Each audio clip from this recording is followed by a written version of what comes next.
What's up, everyone? It's time for another deck review. But before we get started, I do want to remind everyone that if you want the 411 on all of the new decks that you've been lusting after, go ahead and hit that subscribe button down below so you can follow along.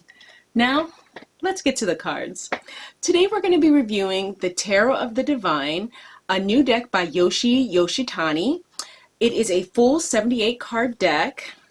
Let me go ahead and pop this open for you. As you see here, let me show you the box before I crack it open.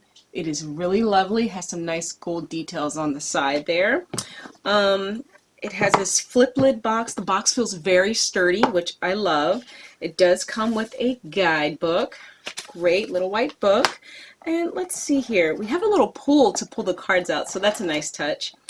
The cards come out. They're quite nice. As you see here, let me show you a close-up of the back there.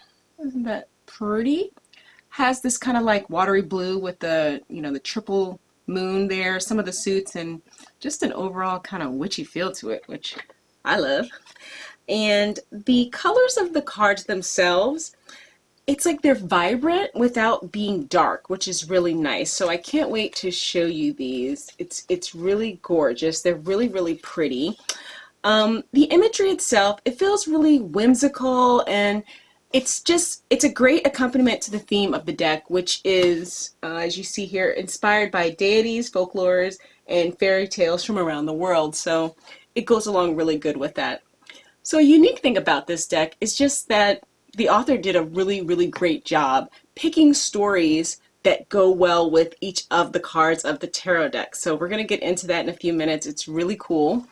I literally just got this in the mail, so I've been thinking about maybe edging it, and then I thought to myself, why do you want to edge your deck so bad? And I realized that like everybody and their roommate now is edging decks, so that's probably the only reason it even, came across my mind. Should I edge this deck? It's because everybody's doing it. But does it really need it? No. And I would say also that when you edge it, the edging, it doesn't last forever. So maybe I won't, but I don't know. I've been thinking about it and toying with it. Love to hear your suggestions on it. If you have any, go ahead and drop me a comment down below and let me know what you think about that. So outside of this, I just have to say what's really cool about it is just the stories and the art. There's just so many really cool stories in here. And of course there's stories that you know, but there's also stories that, well, for me, I didn't know, or I kind of knew, and the guidebook went into it, and being able to associate it with a card actually makes the stories make more sense when you don't know them already. So it's really cool. Let me go ahead and show you the cards so you can see what I mean.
Nice, right? So I actually really struggled picking 3 cards out of this deck. It's just I haven't had the deck long, and my first impressions were to immediately kind of narrow in on the stories that I already knew. You know, stories like Beauty and the Beast or Nancy. So let me show you which 3 I chose, which were the Fool, the Seven of Cups, and the Queen of Wands. Let's see what those stories are. Starting with the Fool. Let me get that in for you. There it is. Great. Okay, so we have the Fool here, envisioned as the Danish fairy tale of the Little Mermaid. Our sweet, naive Little Mermaid is balanced on the rock here, plotting her chance to start her life on shore with 2 legs as a human. So, we know how that story goes. This is a great story to go with this card, and its essence of basically starting the Fool's journey. Next, we'll look at the Seven of Cups. There it goes. Okay, so we have the Seven of Cups here envisioned as Aladdin from the Arabic folktale. We see 7 golden lamps in the Cave of Wonders. Which lamp will he choose? Is this a dream come true, a fantasy, or maybe a temptation? And last but not least, we have the Queen of Wands, envisioned here as Pele, the Hawaiian deity. So most people know of her as, for her destructive lava flows she governs, but as the guidebook puts it, her blessings are literally just as powerful. I love how the card has the volcano in the back and, these flowers blossoming in the front. It's just really nice touches, great art choices here. So, by the way, when I was showing those cards, did you notice how they really kind of match up with the reversals as well? It's just the stories were chosen so perfectly, and I can't wait to go through all of them. But with a couple of them that I kind of went through already, I can see how the story can help guide you to, the upright version as well as the reversal. So it's really kind of cool. The cost of this deck is only $19.99. So, as decks go, that is pretty darn affordable. I will go ahead and drop the link to the author's website, but something else that was cool, this is already up on Amazon. So I just love that the deck author was able to get that up out there. It's for sale and all over the world. You can get it as soon as it was available on the author's website. You can go to Amazon and buy it with your 2-day shipping and have it at your door. So voila, that's how I got it here. Definitely check it out. I would say that if you do check it out on Amazon, you'll notice that it is already #1 under illustrations and graphic designs because it is that sweet. Don't wait, go grab it. Now, that's it for today's deck review, but I would, of course, as always, love to hear what you have to say about it. Are you going to pick up this deck? Do you have any questions about it? The art itself or the author? Please let me know. Let's discuss in the comments below, and that's it for today. So until next time.